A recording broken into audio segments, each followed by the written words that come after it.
नमस्कार, आप देख रहे हो जनिस पर, आपके साथ में आंचल श्रीवास्तव। और आज उत्तर प्रदेश की राजनीति में एक ऐसा राजनीतिक धमाका हुआ है जिसने चुनाव से पहले पूरे माहौल को गरमा दिया है। जी हाँ, 2027 के विधानसभा चुनाव से ठीक पहले यूपी की सियासत में उतरी है नई आरएसएस। लेकिन ध्यान दीजिए, ये वो आरएसएस नहीं है जिसके बारे में आप सोच रहे हैं। ये है राष्ट्रीय सुहेल देव सेना, और इसे खड़ा किया है मुख्यमंत्री योगी सरकार में मंत्री और सुबसपा के मुखिया ओम प्रकाश राजभर ने। ओम प्रकाश राजभर ने सीधे सीधे अपनी सेना बना ली। पूरा स्ट्रक्चर पुलिस जैसा लुक, आधा फोर्स आधा पॉलिटिकल कैडर, और मिशन युवाओं को ट्रेनिंग देना, पार्टी कार्यक्रमों में व्यवस्था संभालना और एक डिसिप्लिन्ड फोर्स तैयार करना।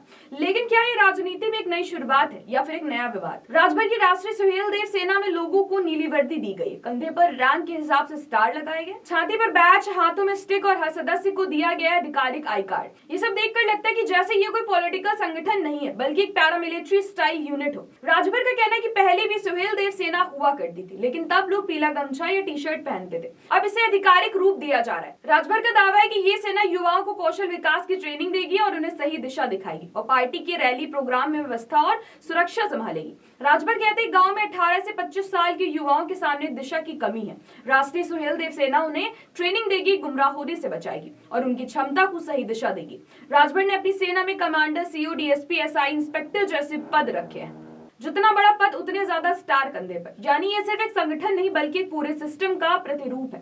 राजभर की भाषा में हम युवाओं को अनुशासन, सम्मान और नेतृत्व सिखाना चाहते हैं। राजनीति में बड़ा संदेश। अब यहाँ राजभर की मंशा पर सियासत गर्म है, क्योंकि मामला सिर्फ वर्दी और रंग का नहीं है। मामला है चुनाव से पहले अपनी जमीनी फोर्स तैयार करने का। यूपी की राजनीति में सुहेल देव सेना का मतलब है पूर्वांचल में एक संगठित कैडर, एक अनुशासित टीम को आगे चलकर चुनावी रणनीति की रीढ़ बना सकती है। राजभर खुद कहते हैं कि पहले चरण में पूर्वांचल के 22 जिलों में शुरुआत की है, आगे इसे पूरे यूपी में फैलाया जाएगा। 1 लाख युवाओं को सेना में शामिल करने का लक्ष्य है। देखिए, पूर्वांचल वही इलाका है जहां राजभर की सियासी पकड़ सबसे ज्यादा मजबूत है। पूर्वांचल वही इलाका जहां राजभर की सियासी पकड़ सबसे मजबूत है, और अब वहीं से आरएसएस आगाज राष्ट्रीय सुहेल देव सेना का लॉन्च सीधा संकेत देता है कि राजभर 2027 के लिए एक बड़ी जमीनी तैयारी कर रहे हैं। राजनीति में हलचल क्यों? विपक्ष पूछ रहा है कि क्या ये सेना राजनीतिक शक्ति प्रदर्शन है? क्या यूपी में वर्दी वाली फोर्स बनाना कानूनी तौर पर सवाल खड़े करता है? क्या ये कैडर पॉलिटिक्स का अगला स्तर है? राजभर का जवाब, ये ना तो सुरक्षा बल है और ना ही किसी कानून को चुनौती। ये संगठन युवाओं को दिशा देने के लिए।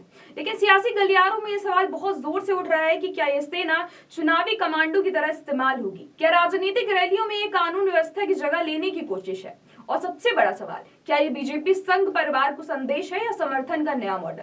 राजभर की फोर्स अभी शुरू हुई है, लेकिन इसकी लॉन्चिंग ने इतना तो साफ कर दिया है कि 2027 का चुनाव यूपी में सिर्फ राजनीतिक नहीं है, पूरी तरह से कैडर आधारित, रणनीतिक और जमीनी स्तर पर कठिन होने वाला है। सुहेल देव सेना विरोधियों के लिए चिंता, अपने कार्यकर्ताओं के लिए ऊर्जा और राजनीतिक माहौल के लिए एक बड़ी बहस लेकर आई है। तो सवाल ये नहीं कि राजभर ने सेना क्यों बनाई, सवाल ये है कि ये सेना आगे यूपी की राजनीति में क्या बदलेगी। क्या नई आरएसएस राष्ट्रीय सुहेल देव सेना राजभर की राजनीतिक ताकत को नया चेहरा देगी, या उत्तर प्रदेश की राजनीति में नया विवाद बनेगी? आने वाले दिनों में सबकी नजर इसी पर होगी। ऐसी देश और दुनिया की बड़ी खबरों पर नजर रखने के लिए आप जुड़े रहिए जनिस के साथ। नमस्कार।